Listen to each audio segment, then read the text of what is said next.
Welcome to this explainer, everyone. Today, we're tracking the journey of what is arguably the most infamous object in human history, the Kohinoor diamond. But listen, we aren't just going to talk about a pretty gemstone today. We're going to explore the Kohinoor as a cursed barometer of shifting empires. Because history shows us that whoever held this stone seemed to literally hold the world in their hands, right up until their world violently collapsed. And you know what really puts this destructive journey into perspective? The physical toll on the stone itself. When it was first pulled from the earth, it boasted this monstrous weight of roughly 793 carats. But today, it's sitting at just 105.6 carats. History practically chipped away at this diamond in the exact same way it chipped away at the powerful dynasties that fought and died to possess it. So, how exactly did it travel all the way from the mines of India to the British crown? Well, here's our roadmap for this 700-year dynasty relay race. First, the temple and the sultanate. Then, the Mughal throne.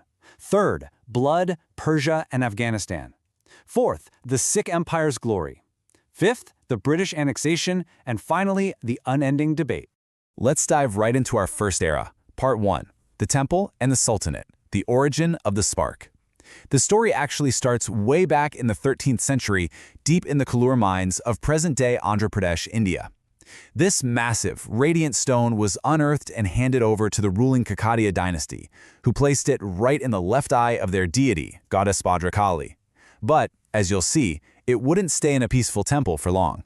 Things get chaotic, fast. In the early 14th century, Alauddin Khilji's army sweeps south, destroys the temple, and flat-out loots the diamond for the Delhi Sultanate.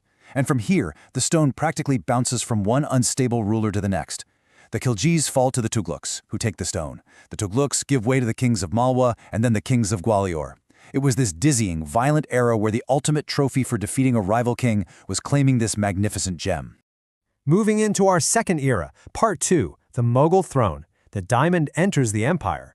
Now let's slow down the pace a bit here, because in 1526, things shift dramatically. Babur, the founder of the mighty Mughal Empire, defeats Ibrahim Lodi at the Battle of Panipat. And among the spoils of war? Yep, you guessed it, the diamond.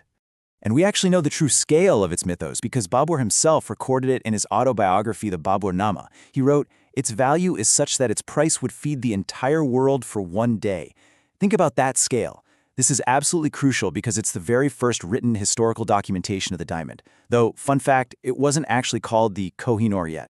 Now, the diamond's journey under the Mughals gets absolutely wild. First, Babur's son Humayun loses his empire, flees to Iran, and gifts the diamond to the Persian king Tahmasp in exchange for asylum. So the diamond officially leaves India. But King Tahmasp, he actually isn't that impressed by it. He gifts it away to an Indian king, and through a bunch of political maneuvers, it finds its way right back into the hands of the Mughal emperor Shah Jahan. And Shah Jahan takes the diamond and mounts it at the very top of his breathtakingly expensive Peacock Throne. But here's where we get our first real hint of that famous curse. Shah Jahan enjoyed the gem at the absolute height of his wealth, but then his own son Aurangzeb overthrows him, throws his dad in prison, and seizes the throne. Aurangzeb decides the diamond needs to be even shinier, so he hires a master jeweler. Big mistake. The jeweler botches the job completely, shattering the diamond down from 793 carats to a mere 186 carats. And it's almost poetic. As the stone physically breaks, so too does the Mughal Golden Age. Which brings us to Part 3, blood, Persia and Afghanistan, the Mountain of Light. The Mughal Empire is fracturing. Their rulers are getting weaker, and waiting right in the wings is a ruthless conqueror from Iran named Nader Shah, who is about to change the diamond's history forever.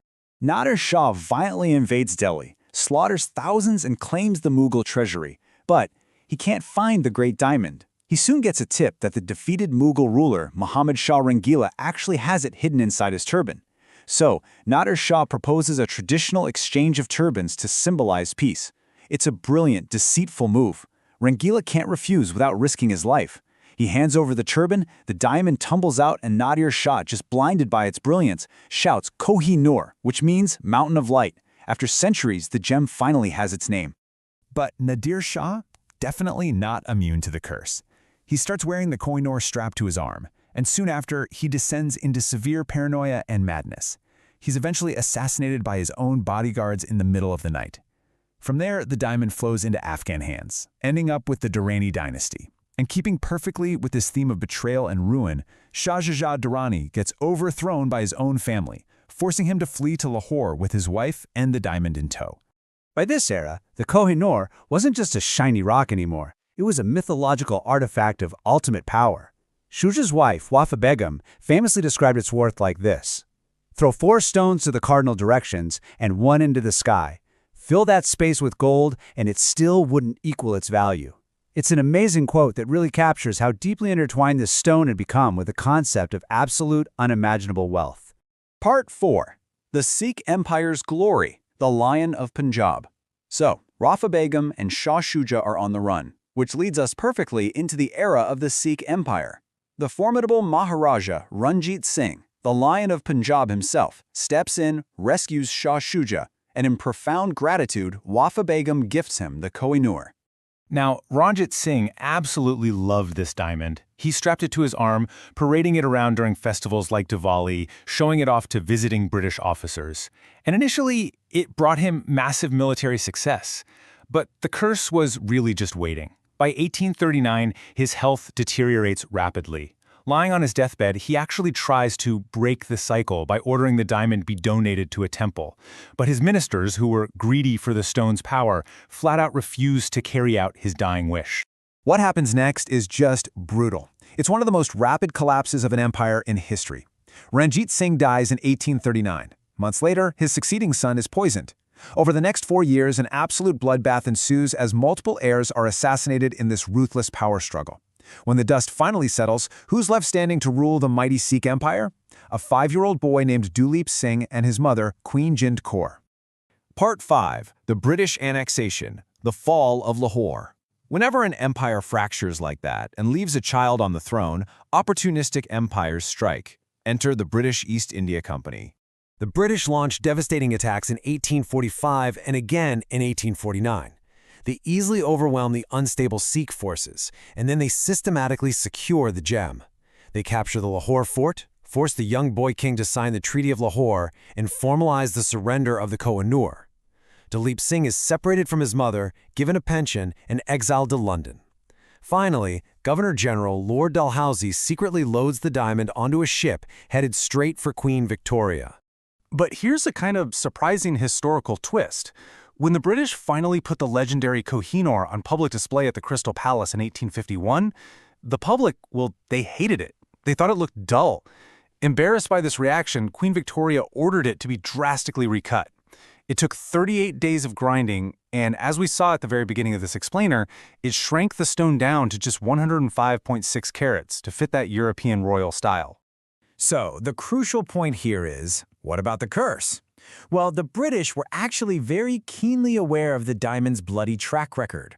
They noticed that every king who wore it lost his empire or his life, so they created what we can call the royal loophole.